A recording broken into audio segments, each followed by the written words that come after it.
Picture this: a fortress town quiet at dawn, then a quiet mistake starts moving piece by piece until an entire relief plan collapses. In 1734, in the rugged region of the Swiss plateau and its approaches, war did not look like cannon fire all the time. It looked like weather, paperwork, and messengers racing through mud. The event was the War of the Polish Succession, specifically the tangled fighting around the fortress of Kehl and the Rhine crossings. One misstep in logistics, tied to a neglected communication route, changed what could reach the front. August 1734, French forces needed coordinated movement with their allies along the river defenses. Kehl was more than a town. It was a gate. Whoever controlled it controlled the timing.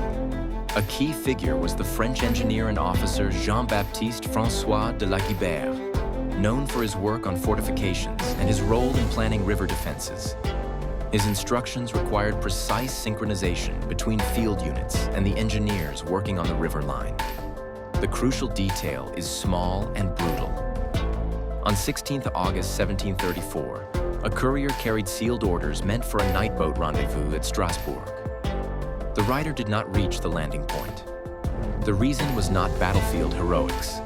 It was a simple, documented failure of route discipline. The planned path avoided a stretch of road near the low marshes of the Rhine plain.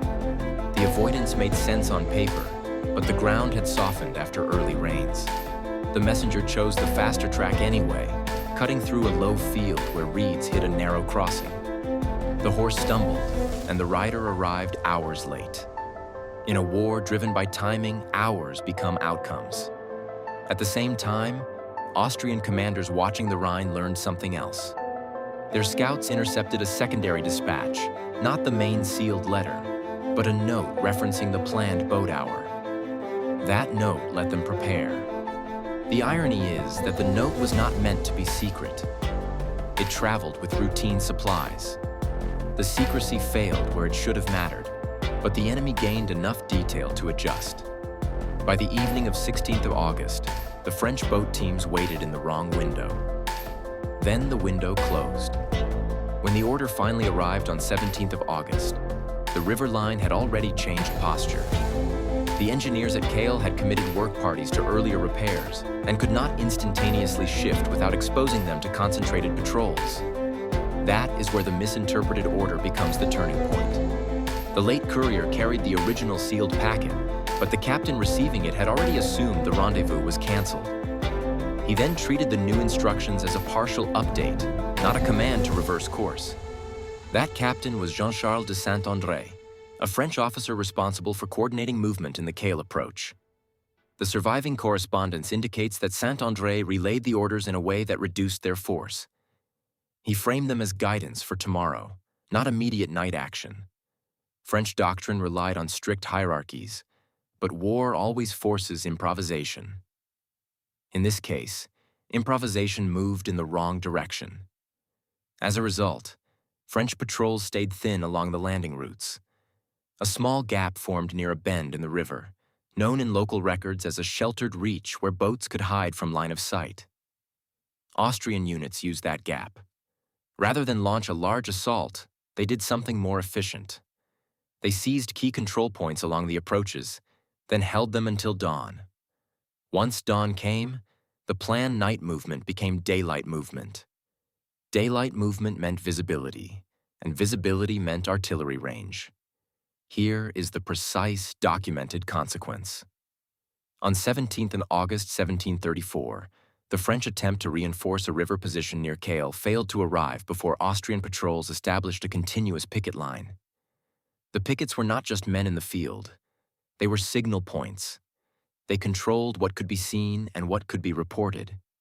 Signal control turned into fire control. If you think of Kehl as a gate, then the picket line became the lock. The lock prevented the French from pushing supplies through at the critical time. But the story does not end with a missed reinforcement. It becomes a ripple effect. The French engineering team, already short on labor, had prepared timber and tools for rapid repairs. With the relief delayed, those tools sat where they were. Austrian patrols kept pressure on the work area, forcing guards to stand longer than planned. Then a second failure followed. Because the boat teams did not move, fresh horses could not be brought to the forward units. That meant fewer carts, fewer loads, and slower evacuation of wounded. In official reports, this is described as supply friction. In practice, it meant the fighting wore down morale before it even reached its intended peak. One small decision, then a chain. The most overlooked part is that nobody in the records calls it a catastrophe at first. Instead, the failure is described as a series of reasonable actions taken under partial information. The late courier, the captain's assumption, the reduced urgency in his orders, the picket line, the delayed horse supply. Each step sounds defensible. Together, they turn a plan into a schedule of missed opportunities. By the end of August, French commanders were forced to scale down the reinforcement effort. They redirected some men to engineering tasks that could be protected at closer range, abandoning the original timing-driven plan. Austrian commanders, sensing the French fatigue, did not need to chase. They could keep their position and wait for French initiative to run out. So the siege of Kehl did not hinge on a dramatic charge.